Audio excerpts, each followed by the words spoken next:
আল্লাহ আমার রব, এই রবি আমার সব।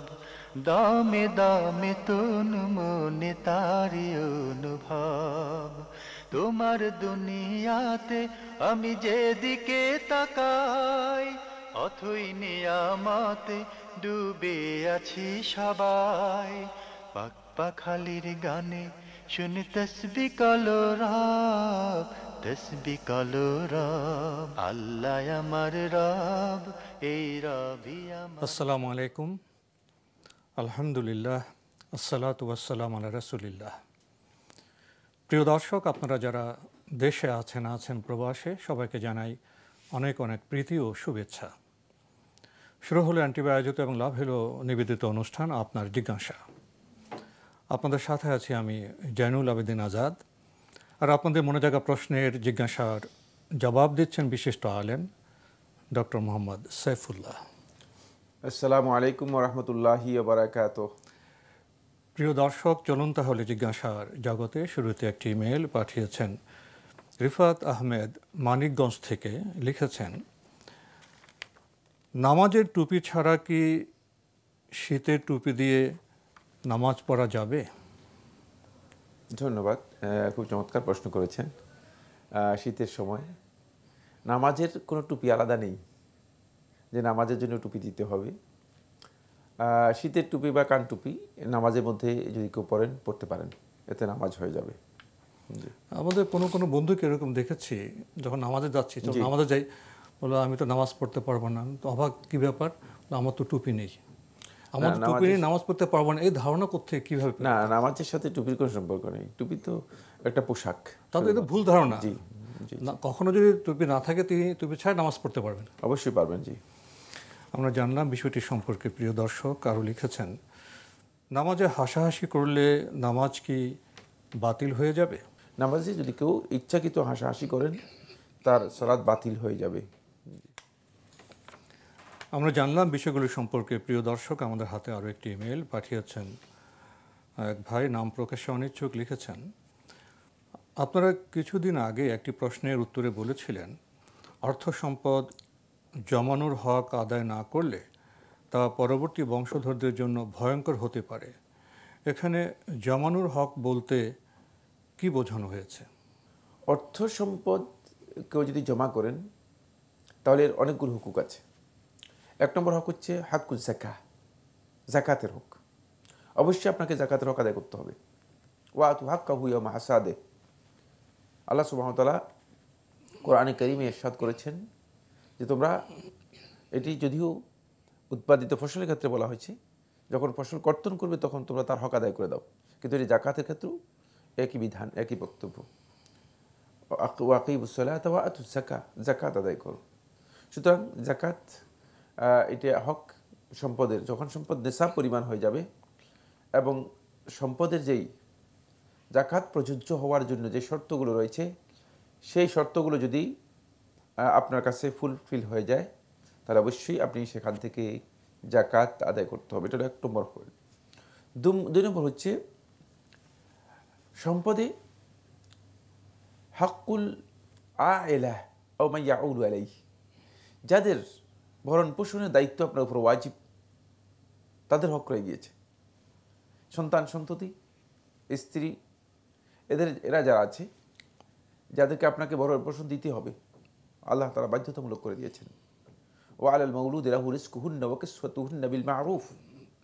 আল্লাহ রাব্বুল আলামিন তাদের ভরণ পোষণকে পিতার উপর, অভিভাবকের উপর বাধ্যতামূলক করে দিয়েছেন। এজন্য সেই ভরণ পোষণ যাদের রয়েছে তাদের হক অবশ্যই আদায় করতে হবে, তাদের হক আদায় করতে হবে। এরপর রয়েছে হক জাউল আরহাম, যারা নিকটাত্মীয় রয়েছে, যাদের সাথে আপনার সরাসরি রাহিম মানে রক্তের সম্পর্ক রয়েছে, সরাসরি সম্পর্ক রয়েছে, এই সম্পর্কযুক্ত যারা আছে তাদের যে হক আছে সেই হকগুলো এখানে আদায় করতে হবে। যদি প্রয়োজন হয়, তারা যদি কোনো অভাবগ্রস্ত হয়, সেগুলো আদায় করতে হবে। এগুলো আদায় করার পরে কোনো ব্যক্তি যদি সম্পদ তার কাছে থাকে, তাহলে সেই সম্পদ তিনি যদি সংরক্ষণ করেন, তার কাছে সংরক্ষিত থাকে, অবশ্যই আল্লাহ সুবহানাহু ওয়া তাআলা তার এই সম্পদকে হেফাজত করবেন, কোনো সন্দেহ নেই।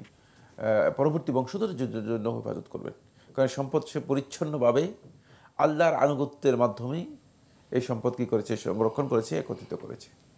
আমরা খুবই গুরুত্বপূর্ণ বিষয়ে অবগত হলাম। প্রিয় দর্শক, আমাদের হাতে আরও একটি ইমেইল, এটি পাঠিয়েছেন শফিউল আজম চট্টগ্রাম থেকে। আপনি দীর্ঘ ইমেল পাঠিয়েছেন, ভূমিকায় লিখেছেন, আসলে আমি যে বিষয়টা নিয়ে কথা বলতে চাচ্ছি একটু বিস্তারিত হয়, আমি পিডিএফ আকারে আমার প্রশ্নটা করলাম।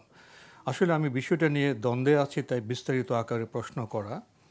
এরপরে আপনি দীর্ঘ 1 পৃষ্ঠা, 2 পৃষ্ঠা, 3 পৃষ্ঠা, 4 পৃষ্ঠা, অনেক শব্দ, অনেক বাক্য। তো আমি এটা পড়ে নিয়েছি, মূল বিষয়টা আপনার সামনে আমি পেশ করছি। উনি একটি বিষয়ে বিশ্বাস করেন, খুব আন্তরিকভাবে বিশ্বাস করেন, ওনার তথ্যপুঞ্জি দিয়ে বোঝা যাচ্ছে। ওনার মূল বিষয়টা হলো, প্রথমে যেটা উনি, এটার ভূমিকাটা পড়ি, জানাবা মুসাম্মাত আয়েশা বেগম, স্বামী পরিচয় দিয়েছেন, দরবারি মুমিনিন শরীফ, পবিত্র কোরআন শরীফ মাথায় নিয়ে বলেন, কোট, হজরত বিশ্ব রসুল সাল্লাল্লাহু আলাইহি ওয়াসাল্লামের সাথে আমার 4 বার স্বপ্নে দিদার হয়েছে। আমি হজরত রসুল সাল্লাল্লাহু আলাইহি ওয়াসাল্লামকে জিজ্ঞাসা করি যে মায়কে ইবাদত জায়েজ না হারাম? তিনি আমাকে না, অর্থাৎ নাজায়েজ বলেছেন। এরপর আপনি যে ব্যক্তি আমাকে স্বপ্ন দেখেছে, বস্তুত সে আমাকে দেখেছে, অনেক কিছু অবতারণা করছেন। আপনার মূল প্রতিপাদ্য বিষয় হলো মায়কে ইবাদত করা নাজায়েজ, এবং আপনি বলছেন মায়কে ইবাদত হারামে আকবর ও শিরকে আকবর। এরপর আপনি ইস্তেখারা প্রসঙ্গ এনেছেন, ইস্তেখারা করা নিয়ম ও দোয়া শিক্ষা দিতেন যেভাবে আমাদেরকে কোরআনের শিক্ষা, ইত্যাদি ইত্যাদি। এরপরে আপনি আরও উল্লেখ করেছেন, ইস্তেখারায় আমাকে জানানো হয়েছে যে মায়কে যেসব নামাজ পড়েছিলে সব দোহরায়, পুনরায় পড়ো, তওবা করো, এবং আয়াত জানিয়ে দেওয়া হয়েছে। এরপরে আপনি কোরআনের সূরা বনী ইসরাইলের 15 পারার 110 নম্বর আয়াত উল্লেখ করেছেন, যেখানে বলা হয়েছে, আর সেও নামাজ খুব উচ্চস্বরে পড়বে না এবং চুপি চুপিও পড়বে না, বরং উভয়ের মধ্যম পন্থা অবলম্বন করো। এই আয়াতে তাফসীর করতে গিয়ে আপনি উল্লেখ করেছেন যে এর কারণে বা এই আয়াত দ্বারা মাইকে নামাজ পড়া নিষেধ। আর অনেক তথ্য আপনি উল্লেখ করেছেন, কোটেশন উল্লেখ করেছেন, আর বলেছেন যে কুফরির মূল কথা হচ্ছে অবাধ্যতা। নামাজে মাইক ব্যবহারও দেখা যাচ্ছে আল্লাহ পাকের অবাধ্যতা, তাই বলছি নামাজে মাইক ব্যবহার বস্তুত কুফরির শামিল। আরও কথা বলেছেন, অনেক তথ্য দিয়েছেন, এবং যেন সে যেন আপন প্রতিপালকের ইবাদতে অন্য কাউকে শরিক না করে। এখানে আপনি বলছেন যে মাইকে আল্লাহর ইবাদতে অন্য কোনো শক্তি বা বস্তু শামিল করাও শিরক। তো এখানে আপনি বলছেন যে বিদ্যুৎ এটা শক্তি না, মাইক যন্ত্রটি কি বস্তু না। তো আপনি এখানে আবার উল্লেখ করেছেন, যদি বিদ্যুৎ শক্তি হওয়ার মাইক যন্ত্রটি বস্তু হয়, তাহলে বৈদ্যুতিক আগুনের শক্তি ও মাইক বস্তুতে আজানে, খুতবায়, নামাজে, ওয়াজ মাহফিলে ইবাদতের মাধ্যম হিসেবে শামিল তথা সংযোগ হলো কি না? যদি নামাজে অন্যান্য ইবাদতে মাইক বস্তুটি ও বিদ্যুৎ বা আগুনের শক্তির সংযোগ বা শামিল হয়, তবে বর্ণিত দলিল মোতাবিক এটা স্পষ্ট শিরক। আরও অনেক কথা আপনি উল্লেখ করেছেন। মাইকে ইবাদত, এ কথাই শুদ্ধ নয়। ইবাদত তো মাইকে করা যায় না। ইবাদত তো আপনি করতে হবে যেভাবে ইবাদত করতে বলেছেন সেভাবেই। কেউ যদি সালাত আদায় করে থাকে, তিনি তো মাইকে সালাত আদায় করতেছেন না, মাইকে তিনি কোরআন তিলাওয়াত করতেছেন। শুধু কোরআন তিলাওয়াত করা মাইকে, এটা মাইকে ইবাদত নয়, এটা মাইকে ইবাদত বলা হয় না। আপনি যদি মসজিদে সালাত আদায় করে থাকেন, মসজিদে ফ্যান লাগানো থাকে, তাহলে কি মানে ফ্যানে ইবাদত করতেছেন, ব্যাপারটা এমন কিনা? এটা কে বলেছে? ফ্যান পরিবেশকে শীতল করছে, মাইক আওয়াজকে বুলন্দ করছে। হ্যাঁ, ফ্যান, এসি এগুলো মাধ্যম। তারপরে আপনি নামাজের মধ্যে, নামাজে নিচে নামাজের মুসাল্লা ব্যবহার করছেন, কার্পেট ব্যবহার করছেন, তো এটা কি কার্পেটে ইবাদত বলা হবে? এটাকে কে বলেছে কার্পেটে ইবাদত? এই ইবাদতের এই যে কথাটুকু বলেছেন, এটা একেবারেই ভুল। মাইক ব্যবহার করা হয় থাকে মাধ্যম হিসেবে। কোরআন কারীম তেলাওয়াত করা হচ্ছে পরিপূর্ণরূপে, শুধুমাত্র মাধ্যম হিসেবে আপনি মাইক কি করতেছেন, ব্যবহার করতেছেন। কেন? তার কারণ হচ্ছে যাতে মুসল্লিরা কেরাত শুনতে পারে, প্রয়োজনে। হ্যাঁ, মুসল্লি কেরাত শুনতে পারে। এখন আসবেন একটি একটি করে আমরা বলি। মাইকে যদি কোনো ব্যক্তি মানে সালাত বাদ দিলাম, কোনো ব্যক্তি যদি মাইকে শুধু কোরআন তেলাওয়াত করে আর আপনি যদি শুনেন, তাহলে কি আপনার সওয়াব হবে না গুনাহ হবে? তাহলে আপনি যদি বলেন যে না এটা গুনাহ হবে, তাহলে যিনি কোরআন তেলাওয়াত করতেছেন তারও গুনাহ হবে। কিন্তু দুনিয়ার কোনো আলেম এই বক্তব্য দেননি যে মাইকে তেলাওয়াত করুক, মুখে তেলাওয়াত করুক, দুইটাই জায়েজ। শুধু আওয়াজকে লাউড করা হচ্ছে, শুধু আওয়াজটাকে লাউড করা হচ্ছে। মাইকের এখানে কোনো ধরনের ইবাদতের আহকামের মধ্যে ওয়াজিব, ফরজ, সুন্নাত এই যে বিধানগুলো আছে এগুলোর মধ্যে মাইকের কোনো ভূমিকাই নেই। এই মানে আমলটুকু বা মাইকের সাথে এই কাজটুকু কোনো ফরজ ইবাদত, ফরজ, ওয়াজিব, সুন্নত, নফল কোনো কিছুকে লঙ্ঘন করছে না, কোনো কিছুর সাথে এর কোনো সম্পর্ক নেই। এটা শুধুমাত্র আওয়াজটাকে লাউড করতেছে, আলাদা একটি বিষয়।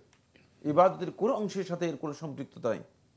মানে একটা ওয়াজিবের মাধ্যমে নষ্ট হচ্ছে না, একটা সুন্নতের মাধ্যমে নষ্ট হচ্ছে না, মানে কোনো কিছুই নষ্ট হচ্ছে না, কোনো কিছু অতিরিক্তও হচ্ছে না। এ কথা বলার সুযোগ নেই যে এখানে একটা কিছু অতিরিক্ত হয়ে যাচ্ছে। যেমন আপনি যদি মাইকে তেলাওয়াত করেন কোরআন কারীম সূরা ফাতিহা, এটা কি সূরা ফাতিহা তেলাওয়াত করলে এটা সূরা নাস হয়ে যাবে, ব্যাপারটা এমন কিনা? তো তাহলে এটা কিসের ভিত্তিতে এই কথা বলা হচ্ছে যে মানে মাইকে এটা জায়েজ নেই? মাইকে যিনি সূরা ফাতিহা তেলাওয়াত করেছেন তিনি সূরা ফাতিহা তেলাওয়াত করেছেন। সুতরাং এই কথা একেবারেই অবান্তর, এই প্রশ্ন একেবারে অবান্তর। এটা হলো 1 নম্বর পয়েন্ট। 2 নম্বর পয়েন্ট হচ্ছে যেটা, সেটা হলো যে মাইক বিজাতিহি, মানে মাইক আল্লাহ তাআলার একটি সৃষ্টি, কোনো সন্দেহ নেই। পৃথিবীর কোনো আলেম দ্বিমত পোষণ করবে না, যদি করেন তাহলে তিনি আল্লাহ তাআলার সৃষ্টিকে অস্বীকার করবেন। তো আল্লাহ সুবহানাহু ওয়া তাআলা যে মাইক সৃষ্টি করেছেন মানুষের কল্যাণের জন্য, আল্লাহ তাআলা বলেছেন ওয়া খালাকা লাকুম মা ফিল আরদি জামিআ, এই পৃথিবীতে যা কিছু সৃষ্টি করেছি, মা ফিল আরদি জামিআন, যত কিছু আমি সৃষ্টি করেছি সব কিছু মানুষের কল্যাণের জন্য। তো মানুষের কল্যাণের জন্য যেগুলো আল্লাহ তাআলা সৃষ্টি করেছেন সেগুলো মানুষের ব্যবহার করা যায়। এখানে একটি প্রশ্ন আসতে পারে, মাইক তো আমরা দেখি আমাদের যে চাক্ষুষ, এটা তো এই টেকনোলজি প্রযুক্তি তো মানুষ আবিষ্কার করেছে, তো এটা কি এরকম যে আল্লাহ মানুষকে সে আবিষ্কারের ক্ষমতা, সক্ষমতা দিয়েছে, এই হিসেবে আল্লাহর সৃষ্টি? অবশ্যই আল্লাহর পক্ষ থেকে মানুষদেরকে জ্ঞান দেওয়া হয়েছে, যত কিছু মানুষ করে থাকে সব কিছু আল্লাহর সৃষ্টি। কারণ মানুষ যেহেতু আল্লাহ রাব্বুল আলামিন জ্ঞানের মাধ্যমে মানুষ সৃষ্টি করতেছেন, আর এটা কোনোভাবে সম্ভব নয় মানুষের মানে নিজে সক্ষমতা আল্লাহ দিয়েছেন বলে মানুষ ব্যক্তিগত কোনো ইখতিয়ার নেই যে সে সবকিছু সৃষ্টি করতে পারবে, যেহেতু আল্লাহ সুবহানাহু ওয়া তাআলা তাকে সক্ষমতা আল্লাহ দিয়েছেন, সেই শক্তি তাকে দিয়েছেন। আমরা যে বিষয়টি বলতেছিলাম সেটা হচ্ছে যে মাইক যেহেতু মানুষের কল্যাণের জন্য, সুতরাং এটা মাইক ব্যবহার করা মানুষের জন্য জায়েজ। ফলে সমস্ত উলামায়ে কেরাম একমত এই মাসআলার মধ্যে, আল আসলু ফিল আশিয়া আল ইবাহা, যে প্রত্যেকটি জিনিস যেগুলো মানে মানুষের কল্যাণের জন্য আল্লাহ তাআলা সৃষ্টি করেছেন এগুলোর মূল নীতি হচ্ছে এগুলো বৈধ, ব্যবহার করা বৈধ। সুতরাং এটাকে হারাম করার কোন শরীয়তের বিধান নেই। তাহলে তো আমাদের চারপাশে যে সহস্র প্রযুক্তি সব তো হারাম হয়ে যাবে। শুধু ইল্লা মা দাল্লা দালিলু আলা তাহরিমিহি, যা দলিলের মাধ্যমে হারাম সাব্যস্ত হয়েছে সেগুলো ছাড়া। এটি সমস্ত আলেম একমত পোষণ করেছেন এই বক্তব্যের উপর। তারপরে আলেমদের কেউ কেউ আরও বিষয়কে স্পেসিফাই করেছেন, নির্দিষ্ট করেছেন। তারা বলেছেন এইভাবে, আল আসলু ফিল ওয়াসাইল আল ইবাহা, মাধ্যম যেগুলো কোনো কাজের জন্য মাধ্যম হবে সেই মাধ্যমগুলো সবগুলোই যদি বৈধ হয়, মানে সেগুলো যদি মাধ্যম হিসেবে হয় তাহলে এগুলোর মূল নীতি হচ্ছে আল ইবাহা, বৈধ। কারণ এগুলোর মধ্যে কোনো অবৈধতার কিছুই নেই, আল্লাহর পক্ষ থেকে কোনো হারাম কোনো বক্তব্য আসে নেই। আপনি কিসের ভিত্তিতে হারাম করছেন? আল্লাহ রাব্বুল আলামিন কোরআনে কারিমে এই সমস্ত ব্যক্তিদের সম্পর্কে বলেছেন, কুল মান হাররামা যিনাতাল্লাহি আল্লাতী আখরাজা লিইবাদিহি ওয়াত-তাইয়্যিবাতি মিনার রিজক, আপনি বলুন মান, কে সে, হাররামা, হারাম ঘোষণা করে, যিনাতাল্লাহি আল্লাতী, আল্লাহ তাআলা ওই সৌন্দর্যকে, যে সৌন্দর্য আল্লাহ তাআলা তার বান্দাদের জন্য, বান্দাদের কল্যাণের জন্য আল্লাহ তাআলা বের করেছেন, এক্সপ্লোর করেছেন, ওয়াত-তাইয়্যিবাত মিনার রিজক, এবং মানুষের জন্য যেই পবিত্র রিজিক আল্লাহ তাআলা বরাদ্দ করেছেন, এগুলোকে হারাম করার অধিকার কার রয়েছে? সুতরাং কিসের ভিত্তিতে এটাকে মাইককে হারাম ঘোষণা করতে হবে? দলিল কি? কোরআনের কোথাও কি মাইককে হারাম করা হয়েছে? ভালো করে খেয়াল করুন, হাদিসের কোথাও কি রাসূল সাল্লাল্লাহু আলাইহি ওয়াসাল্লাম মাইককে হারাম করেছেন? তাহলে আপনার কাছে এই প্রশ্ন এসে যাবে, তো মাইক যদি হারাম না হয়ে থাকে কোরআন এবং হাদিস দ্বারা, তাহলে আপনি কিসের ভিত্তিতে মাইককে হারাম করতেছেন? এটা হলো 2 নম্বর পয়েন্ট। সুতরাং আপনার এই বক্তব্য মোটেও সঠিক নয়। 3 নম্বর যে কথাটুকু সেটা হচ্ছে একটা আয়াতকে আপনি উল্লেখ করেছেন, যে আয়াত আপনার মধ্যে একটা বিভ্রাট তৈরি করেছে। সেই আয়াতটি হচ্ছে আল্লাহ সুবহানাহু ওয়া তাআলা এই আয়াত অবতীর্ণ করেছেন দুইজন সাহাবী আর রাসূল সাল্লাল্লাহু আলাইহি ওয়াসাল্লাম অত্যন্ত ঘনিষ্ঠ আবু বকর রাদিয়াল্লাহু তাআলা আনহু, ওমর ইবনে খাত্তাব রাদিয়াল্লাহু তাআলা আনহু। এর প্রেক্ষাপট জানতে হবে।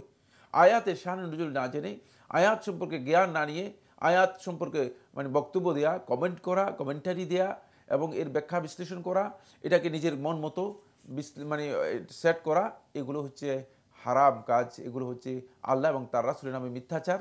যদিও মনে করা হয় থাকে এগুলো তাফসীর, এগুলো তাফসীর নয়, এগুলো হচ্ছে মিথ্যাচার। খুব ভালো করে খেয়াল রাখতে হবে। ওয়ালা তাজহার বিসালাতিকা ওয়ালা তুখাফিত বিহা ওয়াবতাগি বাইনা যালিকা সাবিলা।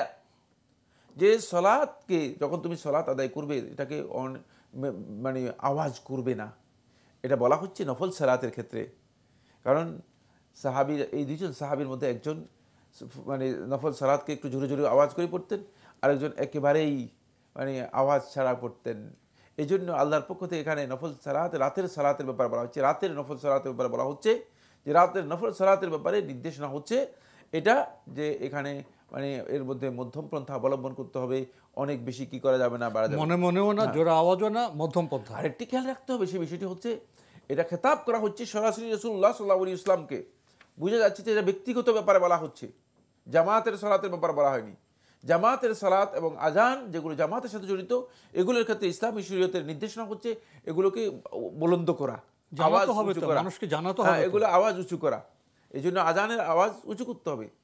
বেলাল ইবনে রাবাহ রাদিয়াল্লাহু তাআলা আনহু রাসূলুল্লাহ সাল্লাল্লাহু আলাইহি ওয়াসাল্লাম আজান দিতে বলেছেন, নির্দেশ দিয়েছেন ওয়ারফা সাউতাক। মিনার কেন? তোমার আওয়াজটা আওয়াজকে পৌঁছে দেওয়ার জন্য দূর দূরান্তে। ফলে আজান এবং জামাতের জন্য আওয়াজ মানে প্রয়োজন রয়েছে, আওয়াজ করতে হবে। নসেত রাসূলুল্লাহ সাল্লাল্লাহু আলাইহি ওয়াসাল্লাম আওয়াজ করেছেন, সাহাবায়ে কেরামকে বলেছেন সালাতের মধ্যে যখন জামাতে সালাত আদায় করতে রাসূলুল্লাহ সাল্লাল্লাহু আলাইহি ওয়াসাল্লাম আওয়াজ যতটুকু সম্ভব রাসূলুল্লাহ সাল্লাল্লাহু আলাইহি ওয়াসাল্লাম আওয়াজ করেছেন। সাহাবায়ে কেরামগণ এই কথা বলেন নাই যে আল্লাহ রাসূল সাল্লাল্লাহু আলাইহি ওয়াসাল্লাম আওয়াজ করেন নাই। রাসূল সাল্লাল্লাহু আলাইহি ওয়াসাল্লামের সময় যেহেতু এই টেকনোলজি ছিল না, এই জন্য রাসূলুল্লাহ সাল্লাল্লাহু আলাইহি ওয়াসাল্লাম এই টেকনোলজি ব্যবহার করেননি। কিন্তু এই টেকনোলজি কি দুনিয়ার কেউ হারাম বলেননি। কিন্তু আপনি এটাকে মানে যোগ বিয়োগ মানে প্লাস মাইনাস ইত্যাদি আরও কিছু করে আপনি এটাকে শিরকের পর্যায়ে নিয়ে গেছেন। আউযুবিল্লাহি মিনাশ শাইতানির রাজিম। শিরকের সাথে আল্লাহর এই মাখলুকাতের মানে কোনো কিছু এখানে ইবাদতের কিছুই নেই।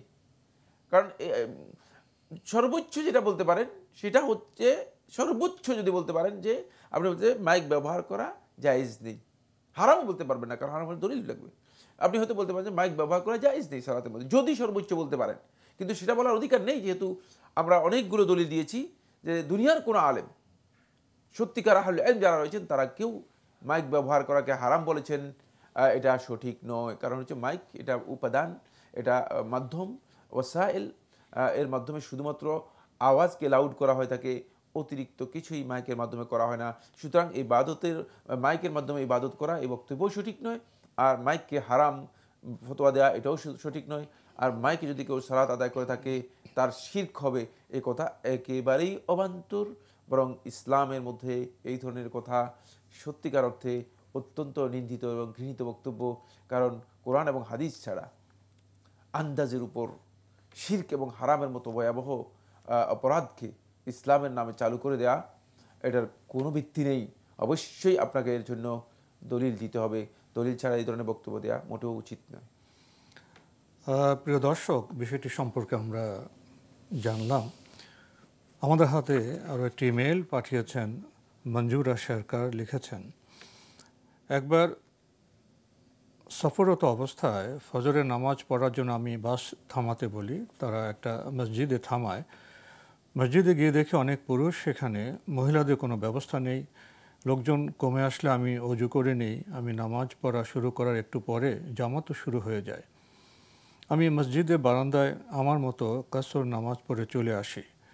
অজু নামাজের সময় বেশি লাগায় বাস যাত্রীরা বিরক্ত হয়।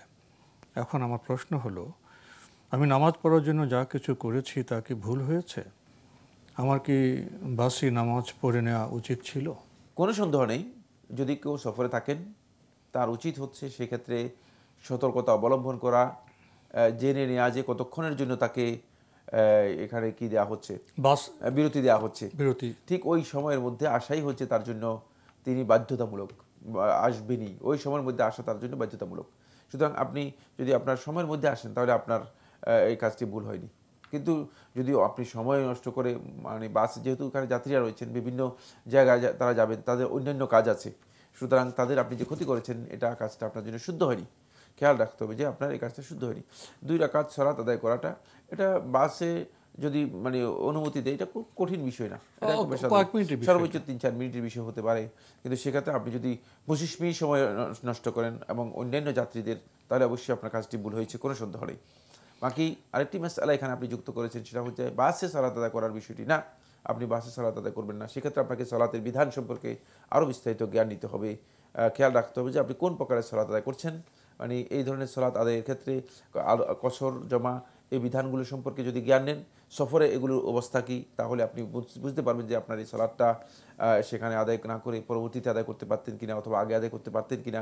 এই বিষয়গুলো জানতে হবে। সফর, কসর, জমা এবং হালাতুস সফর, সফরের অবস্থাগুলো সম্পর্কে অবশ্যই জেনে নিতে হবে। সেটা আলাদা আরেকটি মাসআলা। তবে আপনি কসর করেছেন, এটা আপনার জন্য জায়েজ রয়েছে, যেহেতু আপনি সফর ছিলেন। তো আজকে আমাদের এখানে শেষ করতে হচ্ছে। আপনাকে অনেক ধন্যবাদ। আপনাকে অশেষ ধন্যবাদ। প্রিয় দর্শক, আমরা দেখছিলাম এনটিভি আয়োজিত এবং লাভ হলো নিবেদিত অনুষ্ঠান আপনার জিজ্ঞাসা। আমাদের অনুষ্ঠান আপনারা এনটিভি অনলাইনেও দেখতে পারবেন। ভিজিট করুন www.ntvbd.com। এছাড়া ইউটিউবে এবং আমাদের ভেরিফাইড ফেসবুক পেজে অনুষ্ঠান দেখতে পারবেন। শেষে এসে আমরা যারা মুসাফির, আমরা বাসে বা অন্যান্য যানবাহনে যাতায়াত করি, তাদের তো নামাজও পড়তে হয়। এখন যারা বাসের যাত্রী, তাদের অধিকার রক্ষা এবং যিনি মুসলিম, তার সালাতের অধিকার রক্ষা, এ দুইয়ের মধ্যে সমন্বয়ের প্রয়োজন আছে। আমাদের তথ্য জানতে হবে, কত মিনিটের বিরতি, এবং আগে যদি প্রস্তুতি থাকে তাহলে আমরা আশা করতে পারি সেই বিরতির সময়ের মধ্যে আমাদের নামাজ সম্পন্ন হবে, বাসও চলবে। আসুন আমরা সমন্বয়ের সৌন্দর্যে পরিশীলিত হই। চিঠি লিখুন, প্রশ্ন পাঠান আমাদের ঠিকানায়। পরিচালক আপনার জিজ্ঞাসা, এনটিভি, বিএসসিসি ভবন, 7ম তলা, 102 কাজী নজরুল ইসলাম অ্যাভিনিউ, কারওয়ান বাজার, ঢাকা 1215। ইমেল অ্যাড্রেস আপনার জিজ্ঞাসা @ntvbd.com। প্রিয় দর্শক, মহান আল্লাহ আমাদের সবাইকে নিরাপদে রাখুন, রাখুন শান্তিতে। আসসালামু আলাইকুম। আল্লাহ আমার রব, এই রবি আমার সব, দামে দামে তুন মনে তারি অনুভব। আল্লাহ আমার রব, এই রবি আমার সব।